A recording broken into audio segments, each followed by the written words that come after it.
शौहर बीवी को उस वक्त याद करेगा, न बाप बेटे को याद करेगा, न भाई बहन को याद करेगा, न माँ बेटी को याद करेगी, कोई किसी को उस वक्त याद नहीं करेगा। मेरे भाइयों, इन मौकों पर कोई किसी को याद नहीं करेगा, हालात ही ऐसे होंगे। इसी से मिलता जुलता एक नक्शा कुरान करीम ने यूं खींचा है, यौम यफिर्रुल मरउ मिन अखीही व उम्मिही व अबीही व साहिबतिही व बनी। कयामत के दिन इंसान भाग रहा होगा अपने बाप से। यौम यफिर्रुल मरउ मिन अखीही, अपने भाई को देखकर भाग रहा होगा। व उम्मिही, बेटा अपनी मां को देखकर भाग रहा होगा। वह अभी, बेटा अपने बाप को देखकर भाग रहा होगा। वह साहिबती, आदमी अपनी बीवी को देखकर भाग रहा होगा। वह बनी, बाप अपनी औलाद से भाग रहा होगा।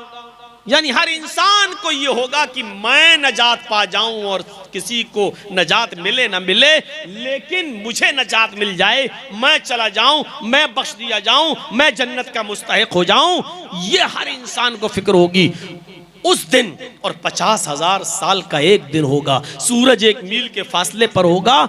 इस दिन ये 7 किस्म के लोग अल्लाह के अर्श के साए में होंगे, और अल्लाह के अर्श के साए के अलावा कोई साया नहीं होगा। जिनको अल्लाह का अर्श का साया मिल गया वो खुश नसीब होंगे। जिनको अल्लाह के अर्श का साया मिल गया, इनका 50,000 का दिन बहुत आसानी के साथ गुजर जाएगा।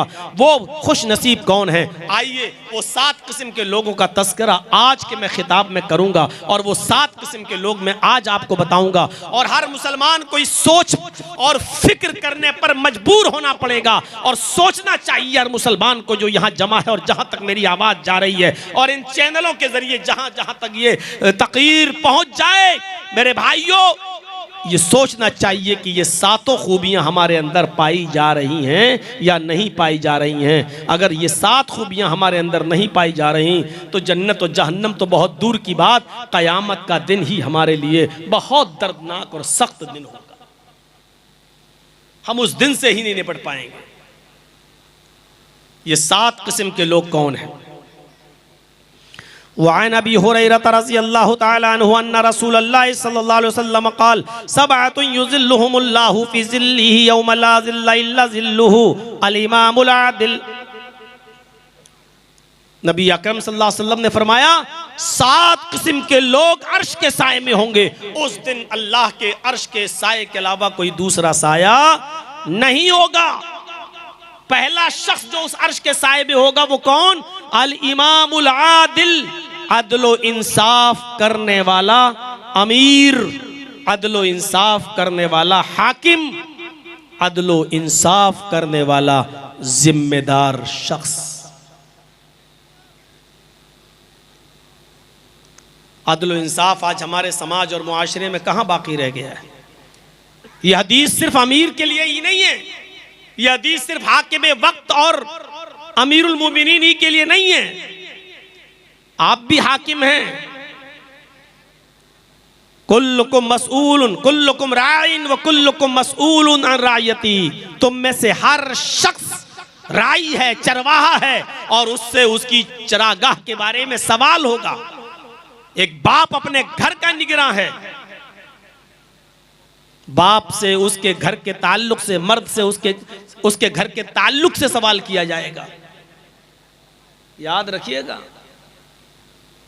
आपके 4 बेटे हैं, 3 बेटियां हैं, तीनों बेटियों की शादी कर दी, मोटरसाइकिल दे दी, 4 व्हीलर दे दिया, गाड़ी दे दी, लेकिन आपने अपनी बेटियों को अपनी वरासत और जमीन से हक नहीं दिया, उनको हिस्सा नहीं दिया, तो आप भी अर्श का साया नहीं पाएंगे।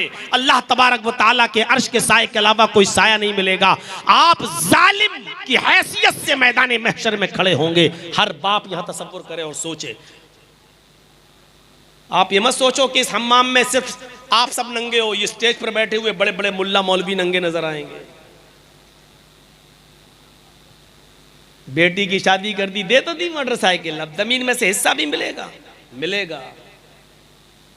गाड़ी देने के बारे में अल्लाह के नबी का हुक्म नहीं है, 4 व्हीलर देने के लिए अल्लाह के रसूल ने नहीं कहा था, लेकिन जमीन वरासत का हकदार अल्लाह ने बेटी को भी बनाया है, अल्लाह ने भी और अल्लाह के रसूल ने, वो आपको देना पड़ेगा।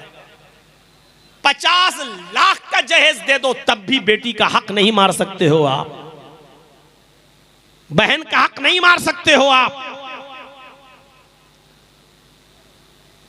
कभी कभी हंसी आती है, ऐसे ऐसे लोग मुत्तकी बनते हैं।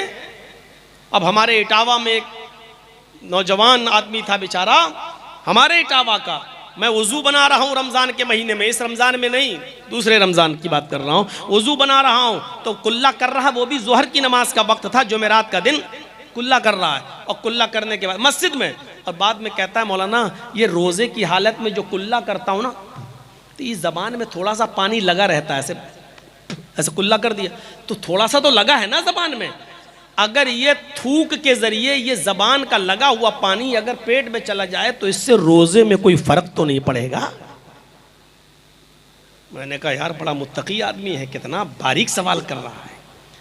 मैंने कहा ठीक है, आपने मसला पूछा है, ये बहुत से लोगों के जहनों में खटकता है, कल इंशाअल्लाह जुमे के खुतबा में हम इसको क्लियर कर देंगे और सबको मालूम हो जाएगा, तो कल तक इंतजार करो।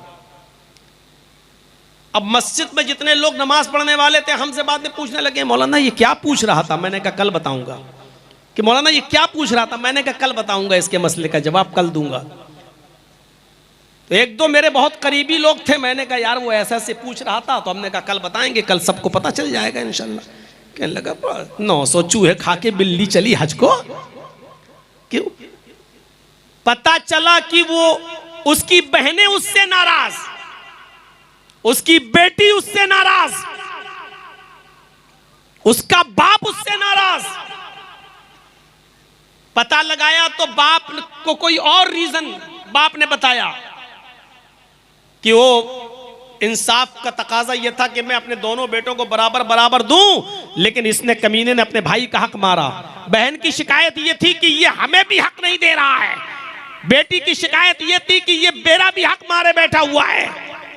अब दूसरे दिन जब जुमा था, खुतबा था, मैंने उसी खुतबे में 25 मिनट तक तो सही खुतबा दिया और 5 मिनट जब रह गए तो उसी में मैंने नंगा किया और मैंने कहा कि लोग मुझसे मसला पूछते हैं कि जर्जी साहब रोजे की हालत में कुल्ला करते वक्त जबान का लगा हुआ पानी थूक के जरिए अगर अंदर चला जाए तो उससे रोजे पे कोई फर्क तो नहीं पड़ता। ये मसले वो पूछते हैं कि जिनका बाप उनसे राजी नहीं है, जिसकी माँ राजी नहीं है और जिसकी बहनों का हक मारे खाया हुआ है, जो अपनी बेटी को हक देने का इनकार करता है और नहीं देता है, जिसकी बेटी नाराज, बहनें नाराज, जिन सबके हक मार चुका और वो सवाल कर रहा है कि मौलाना साहब हलक के जरिए पानी अंदर चला जाए तो कोई रोजे में नुकसान तो नहीं है।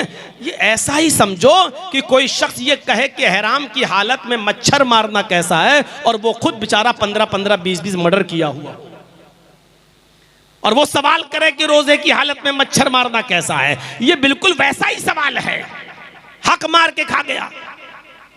सब नंगे नजर आएंगे। शादियां तो बड़े शौक से कर देते हो, 15 साल का अरसा हो गया, मुझे बताइए कितनी चेंजिंग आई 15 साल में? जहेज बंद हुआ,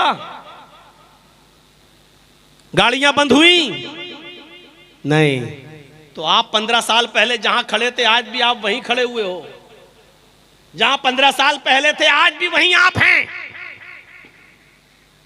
और उनसे पूछो कि जो अपनी बेटियों को गाड़ियां दे देते हैं, क्या वो जमीन और जायदाद में अपनी बेटियों को हक देते हैं या नहीं देते? इसमें कोई शक नहीं कि बाप की जिंदगी में किसी भी औलाद का कोई हक नहीं है, वो अपनी बाप की जिंदगी में कुछ नहीं ले सकता है। वरासत बाप के मरने के बाद तकसीम होगी, लेकिन जितनी जितनी होनी चाहिए, बेटे का कितना हक, बेटी का कितना हक, क्या उसको मिलता है? क्या कोई बाप मरने से पहले ये वसीयत करता है कि कुरान और हदीस के मुताबिक मेरे औलाद को कुरान और हदीस के मुताबिक हिस्से दिए जाएं और मेरी बेटियों को भी कुरान और हदीस के मुताबिक, मेरी बहन को भी कुरान हदीस के मुताबिक, मेरी माँ को भी कुरान हदीस के मुताबिक उसका हक दिया जाए? क्या कोई वसीयत करके जाता है? आप अपने घर के जिम्मेदार नहीं हैं। अल इमामुल आदिल, अदल व इंसाफ करने वाला शख्स कयामत के दिन सबसे अर्श के साए में होगा। पहली चीज में ही हम नंगे नजर आ रहे हैं। अभी तो 7 चीजें हैं, अभी तो हमें आपको 7 बताना है। पहली चीज में ही हम नंगे नजर आ रहे हैं। सुन लो, जो बाप अपनी औलाद के साथ इंसाफ नहीं करता, हजरत नौमान इब्ने बशीर फरमाते हैं कि मेरे बाप मुझे अल्लाह के रसूल सल्लल्लाहु अलैहि वसल्लम के पास ले गए, मेरे बाप मुझे अल्लाह के नबी सल्लल्लाहु अलैहि वसल्लम के पास ले गए और कहने लगे कि अल्लाह के रसूल ये मेरा बेटा है। नौमान इब्ने बशीर कह रहे हैं, आए अल्लाह के नबी ये मेरा बेटा है। नौमान इब्ने बशीर के बाप कह रहे हैं, आए अल्लाह के नबी ये मेरा बेटा है, मेरे पास एक बाग है, एक नखलिस्तान है, मेरे पास एक बाग है, मेरे पास एक गुलाम है, सॉरी मेरे पास एक गुलाम है, मैं उस गुलाम को मैं जनाब अपने बेटे को देना चाहता हूं। तो फतन, आए अल्लाह के नबी आप गवाह रहिए, मैं आपके सामने इकरार कर रहा हूं कि मेरे पास जो गुलाम है जिसका मैं मालिक हूं वो मैं अपने बेटे को गिफ्ट में दे रहा हूं, तोहफे में दे रहा हूं। अल्लाह के नबी सल्लल्लाहु अलैहि वसल्लम ने जो सवाल किया, बुखारी शरीफ की रिवायत पढ़िए, अल्लाह के नबी सल्लल्लाहु अलैहि वसल्लम ने उससे पूछा, नौमान इब्ने बशीर के बाप से, क्या तुम्हारे और भी बेटे हैं, क्या तुम्हारी और भी औलादें हैं? इन्होंने जवाब दिया, हाँ आए अल्लाह के रसूल मेरे और भी बेटे हैं। आपने फरमाया, क्या तुम सबको एक एक गुलाम दे रहे हो? कहा नहीं अल्लाह के रसूल, मैं सबको नहीं दे रहा हूं, मैं सिर्फ अपने इस बेटे को दे रहा हूं। अल्लाह के नबी फरमाते हैं, तो फिर मैं इस गलत चीज पर गवाह नहीं बनूंगा, तुम अपने इस बेटे को भी गुलाम न दो, देना है तो सबको एक एक दो, और अगर नहीं देना है तो इसको भी मत दो, मुझे गलत चीज पर गवाह मत बनाओ, कयामत के दिन तुम्हें इसका हिसाब व किताब देना होगा। अल्लाह के रसूल सल्लल्लाहु अलैहि वसल्लम गलत चीज पर गवाह नहीं बने, और फिर नौमान इब्ने बशीर को भी गुलाम नहीं मिला, बाप ने वो गुलाम अपने पास रखा। नबी अकरम का फरमान, क्या तुम सबको दे रहे हो? कहा नहीं सबको नहीं, सिर्फ इसी को दे रहा हूं। तो अल्लाह के रसूल ने कहा फिर इससे भी ले लो, या तो दो तो सबको दो, और नहीं देना है तो किसी को मत दो। यही अदल का तकाजा है। तो अर्श के साये में कयामत के दिन सबसे पहला शख्स कौन होगा? अल इमामुल आदिल, अदल व इंसाफ करने वाला। ये तो घर का जिम्मेदार हो गया, हुक्मरां भी, हाकिम वक्त भी। नबी अकरम सल्लल्लाहु अलैहि वसल्लम के जमाने के बाद एक दौर था जब हजरत उमर फारूक खलीफा बन गए। और सुनिए, जबरदस्त वाक़या सुनाने जा रहा हूं। जब अमीरुल मोमिनीन खलीफा बने, उस वक्त कई बार टक्कर हो चुकी थी शाह गस्सान के साथ। गस्सान के बादशाह के साथ कई मर्तबा हजरत उमर फारूक की टक्कर हुई, और शाह गस्सान जिसका नाम जबला इब्ने अहम था, वो हजरत उमर फारूक की नजरों में खटक रहा था, और हजरत उमर फारूक भी उसके दुश्मन बने हुए थे कि कैसे इसको फतह किया जाए। शाह गस्सान का जबरदस्त बादशाह, ईसाई बादशाह, लेकिन इस्लाम की तालीमात से मुतासिर हो जाता है, अपने कासिद को, अपने एक एलची को भेजता है लेटर लिखकर, खत लिखकर, और उस खत में उसने ये लिखा कि अमीरुल मोमिनीन उमर इब्न खत्ताब, मैं इस्लाम की तालीम से मुतासिर होकर इस्लाम कबूल करना चाहता हूँ, और मैं आपसे मुलाकात करना चाहता हूँ, और आपसे मुलाकात करके मैं इस्लाम कबूल करने पर आमादा हूँ। क्या मुझे इस्लाम की छाया में जगह मिलेगी? क्या मुझे इस्लाम के अंदर शरण मिलेगी? क्या मैं इस्लाम कबूल करने का मौका मुझे मिलेगा? क्या आप मुझे माफ़ करेंगे? ये लेटर लिख कर वो अपने कासिद और अपने दूत के जरिए भेजता है हजरत उमर फारूक के पास। उसको उम्मीद नहीं थी कि हजरत उमर मेरे इतने बड़े दुश्मन और मुझे माफ़ कर देंगे। उसको उम्मीद नहीं थी कि हजरत उमर मुझे इतनी आसानी के साथ कबूल कर लेंगे। ये कासिद जब जाता है और हजरत उमर फारूक के पास मदीना में पहुंचता है, तो हजरत उमर फारूक को लेटर देता है। हजरत उमर फारूक ने उस खत को पढ़ा, और पढ़ने के बाद उसी खत के पीछे ये लिखकर जवाब दे दिया, आए शाह गस्सान, तुम फौरन चले आओ, तुम्हारी सारी खताएं माफ़ कर दी जाएंगी, तुम्हारी सारी खताएं दरगुजर कर दी जाएंगी, और इस्लाम की पवित्र छाया में, शीतल छाया में तुम्हें जगह दी जाएगी। तुम्हें तुम्हारे हैसियत और इज्जत के हिसाब से तुम्हें मकाम और मर्तबा भी दिया जाएगा, और हजरत उमर अपनी पुरानी दुश्मनी भी तुमसे भूल जाएंगे। तुम फौरन चले आओ, तुम्हारे लिए मदीने में जगह ही जगह है। शाह गस्सान ने जब वो लेटर पढ़ा, जबला इब्ने अहम ने जब वो लेटर पढ़ा तो पढ़ने के बाद उसकी आंखों में आंसू आ गए कि हजरत उमर ने मुझे कबूल कर लिया, हजरत उमर ने मुझे इतनी जल्दी इतनी आसानी से मान लिया। अब जबला इब्ने अहम जो गस्सान का बादशाह था, अपने 500 बॉडीगार्डों को लेकर और 500 घुड़सवारों को लेकर मदीने की तरफ सफर करता है और मदीना पहुंचने वाला होता है। रास्ते में खेमा डालता है, एक आदमी को भेजता है ये इतला देने के लिए कि मैं पहुंच चुका हूं, बताओ कब मदीने में दाखिल हो जाऊं। हजरत उमर फारूक ने कहा तुम जब चाहो तब आ सकते हो, तुम्हें सहरा में और जंगल में रुकने की जरूरत नहीं।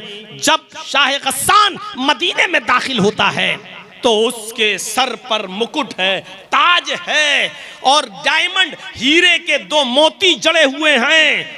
बहुत ही शानदार शाहाना तरीके से जाता है, मदीने में दाखिल हो रहा है और उधर मदीने में हजरत उमर उसकी इज्जत कर रहे हैं और उमर फारूक और उनकी पूरी फौज इनकी खातिर मदारात में लगी। शाह गस्सान इस्लाम ले आया और इसके साथ 500 लोग भी इस्लाम ले आए। कुछ दिन मदीने में कयाम किया। जो बात बताने की है वो अब शुरू हो रही है। शाह गस्सान इस्लाम ले आया, कुछ दिन मदीने में रुका और जब मदीने में रुका रहा तो इसी दरमियान हज का मौसम आ गया। हज का मौसम आ गया। हजरत उमर और मदीने के बहुत से लोग मक्के की तरफ हज करने के लिए रवाना हो गए, जाने लगे। हजरत उमर ने शाह गस्सान से कहा जबला अच्छा मौका है, तुमने अभी नया नया इस्लाम कबूल किया है, चलो तुम भी हज की दौलत से माला माल हो जाओ, पता नहीं आइंदा साल जिंदगी रहे न रहे, तुम भी हज कर लो।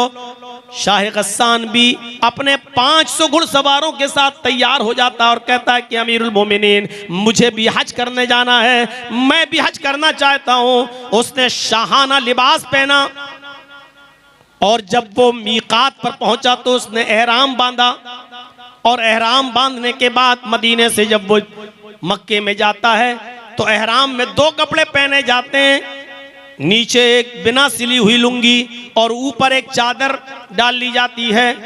शाह गस्सान बेहतरीन लुंगी पहने हुए